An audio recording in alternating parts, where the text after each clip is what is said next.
Minggu ini kita umat Islam diingatkan kepada satu peristiwa besar yang pernah terjadi dalam sejarah perkembangan Islam, yaitu peristiwa diturunkannya kitab suci Al-Quran, atau yang populer dengan peristiwa Nuzulul Quran. Setiap agama mempunyai kitab-kitab suci tentu. Orang Yahudi punya kitab Taurat. Orang Nasrani punya kitab Injil. Orang Hindu punya kitab Weda. Orang Buddha punya kitab Tripitaka. Pengikut Zoroaster, agama Majusi, punya kitab Zen Avesta. Dan kita umat Islam oleh Allah Subhanahu wa ta'ala diberikan Al-Quranul Karim. Mengapa kita yakini Quran sebagai kitab suci? Paling kurang karena 3 hal. Pertama, sampai dengan hari ini tidak seorang pun yang mampu membuat satu kitab seperti Al-Quran ini. Bahkan janganlah satu kitab, satu surah sekalipun, bahkan satu ayat sekalipun. Sebuah kitab dinamakan suci kalau dia bebas dari intervensi manusia. Kalau memang Al-Quran adalah buatan seorang yang bernama Muhammad, yang Muhammad mampu melakukannya, orang lain juga tentu akan mampu. Barangkali belum pernah ada yang mencoba. Sudah. Bahkan Al-Quran sendiri memberikan tantangan. Wa in kuntum fi raibim mimma nazzalna ala abdina fa'tu bi suratin min misli. Jikalau kamu ragu terhadap Al-Quran yang kami turunkan kepada hamba kami Muhammad, kalian anggap itu bikinan Muhammad saja, coba kau buat satu surah saja semacam Al-Quran ini. Tak mampu kamu sendiri, wada'u syuhada'akum, ajak teman-teman kamu secara bersama-sama buat satu surah saja semacam Al-Quran ini. Pernah ada yang mencoba membuat satu surah dengan gaya bahasa surah Al-Fil. Al-Fil wa mal-fil wa ma adraka mal-fil lahu khurtumun tawil wa lahu zail. Gajah. Apakah gajah itu? Tahukah kamu apa itu gajah? Dia punya belalai dan dia punya ekor yang panjang. Kalimatnya sudah berbentuk syair, tapi isi jauh panggang dari api. Karena yang namanya gajah, tidak perlu turun surah seperti itu pun orang ngerti kalau gajah mesti punya belalai dan mesti punya ekor. Jadi isi jauh panggang dari api. Surah semacam Al-Fil tadi dibuat oleh Musailamah Al-Kadzab. Dan masyarakat Quraisy memang kaya sekali dengan penyair, dengan pujangga, dengan sastrawan. Sehingga tiap tahun di pasar namanya Ukaz dipertandingkan syair-syair yang hebat-hebat itu. Pemenangnya digantungkan syairnya di dinding Ka'bah. Sudah dicoba itu. Pada sisi lain kita melihat bahwa gaya bahasa hadis tidak sama dengan gaya bahasa Al-Quran. Kalau memang Al-Quran bikinan Nabi Muhammad, tentu saja bahasa Al-Quran sama dengan bahasa hadis. Ternyata jauh sekali. Jadi Al-Quran isi dan redaksi langsung dari Allah Subhanahu wa ta'ala. Sedangkan hadis isi dari Allah, redaksi dari Nabi Muhammad sallallahu alaihi wasallam.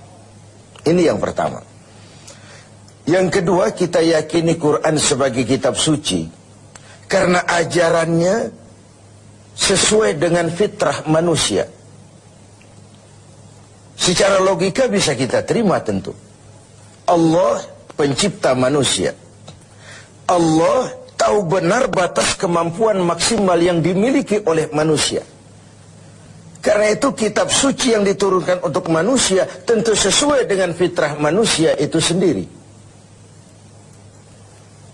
Sama dengan pabrik mobil di Jepang bikin mobil namanya Toyota.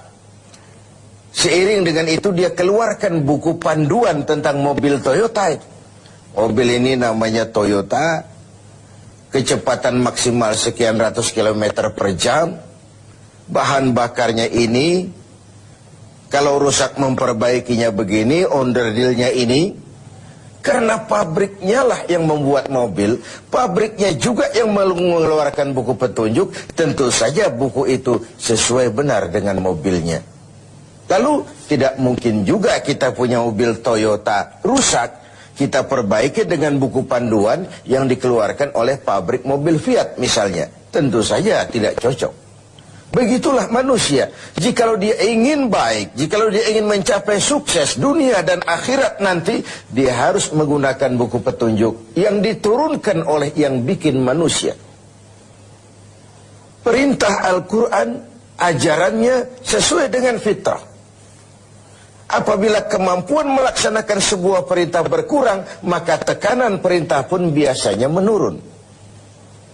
Mari kita ambil beberapa contoh. Satu hari, seorang sahabat datang menghadap Rasulullah Sallallahu Alaihi Wasallam. Lalu berkata, halaktu ya Rasulullah. Ya Rasul, celaka benar saya. Ma ahlakaka? Apa yang bikin kau celaka? Waqa'tu ala imra'ati fi Ramadan. Sedang puasa Ramadan, saya tidak kuat ya Rasul. Saya bergaul dengan istri saya. Begitu? Iya, ya sudah. Bayar dendanya. Apa ya Rasul? Bebaskan budak. Saya tidak punya budak ya Rasul. Benar? Benar. Kau puasa 2 bulan berturut-turut. Arti 2 bulan berturut-turut itu sudah 50 hari batal, ulang lagi dari hari pertama. Itu mutawalliyat, berturut-turut. Tidak kuat ya Rasul. Tidak kuat. Tidak kuat saya, 1 bulan saja saya tidak kuat, apalagi 2 bulan. Benar kau tidak kuat? Tidak kuat. Ya sudah. Kau beri makan fakir miskin, 1 orang 1 mud. Ya Rasul, jangankan memberi makan 60 fakir miskin. Istri saya di rumah sehari masak, sehari tidak. Saya orang miskin ya Rasul. Lagian terlalu juga ini orang sudah miskin berani melanggar peraturan. Rasul senyum kemudian masuk ke dalam kamar, keluar kembali membawa sekeranjang kecil kurma. Bung, kalau kau tidak punya apa-apa di rumahmu, bawa pulanglah kurma ini. Sedekahkan kepada orang-orang miskin di kampungmu sebagai pembayar dendamu. Ya Rasul, apalagi? Di kampung saya itu yang paling miskin saya. Terlalu betul orang ini. Marahkah Rasul mendengar ini? Beliau malah senyum makin mengembang lalu berkata, kalau memang begitu kondisimu, bawa pulanglah kurma ini, beri makan anak istrimu di rumah. Inilah watak dari perintah Al-Quran itu. Ngono ya ngono, ning ojo koyo ngono. Tidak, kalau sudah begitu ya mesti begitu, tidak sesuai dengan fitrah manusia. Di awal-awal turun perintah puasa, sebagian sahabat itu menyangka siang malam tidak boleh bergaul dengan istri. Mau bertanya mereka malu. Akhirnya ada juga yang nyerempet-nyerempet. Nah, satu hari selesai sholat zuhur, antara mereka kumpul, saling bertukar pengalaman. Yang satu bilang, semalam saya nggak tahan loh. Terus, ya saya nyelonong sama istri saya. Yang di sudut satu bilang, saya juga loh. Ternyata banyak. Terhadap ini kemudian turunlah penegasan Al-Quran. Uhilla lakum laylatas siyami ar-rafasu ila nisaikum.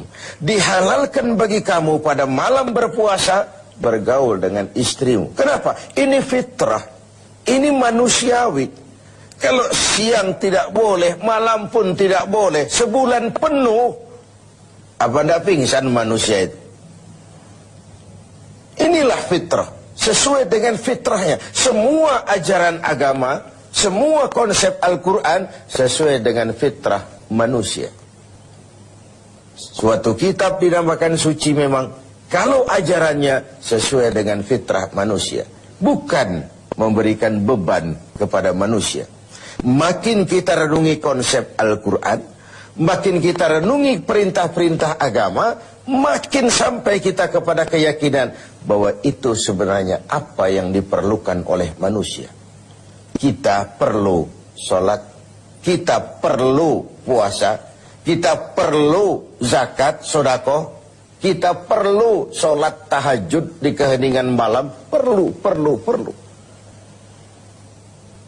Kalau agama sudah merupakan needs, kebutuhan, keperluan dalam hidup kita, maka tidak ada lagi beban dalam melaksanakannya. Selama ini kan kita masih pada tahapan, saya wajib sholat, saya wajib sedekah, saya wajib haji. Tapi kalau sudah saya perlu, dengan merenungi kenapa kita sujud, kenapa kita bersedekah, apa manfaat yang kita peroleh dari melaksanakan ibadah haji, kita akan sampai kepada ini adalah needs. Pada saat itu, pelaksanaan ajaran agama tidak lagi akan menjadi beban, tapi akan kita laksanakan dengan sepenuh hati, karena dalam kita sujud kepada Allah, disitulah tingkat keperluan hidup kita. Puasa, zakat, infak, sedekah, dan begitu seterusnya. Yang ketiga, kita yakini Quran sebagai kitab suci karena isinya tidak saling bertentangan. Bagaimana mungkin sebuah kitab suci ajarannya saling kontroversi, isinya saling simpang, saling silang. Di satu ayat dia ajarkan Tuhan Esa, di lain ayat dia ajarkan Tuhan tiga. Bagaimana kitab suci bisa saling silang seperti ini? Sebuah kitab dinamakan suci kalau isinya tidak saling bertentangan. 6.666 ayat, 30 juz dan 114 surah, tidak satu pun yang saling silang, tidak satu pun yang saling bertentangan.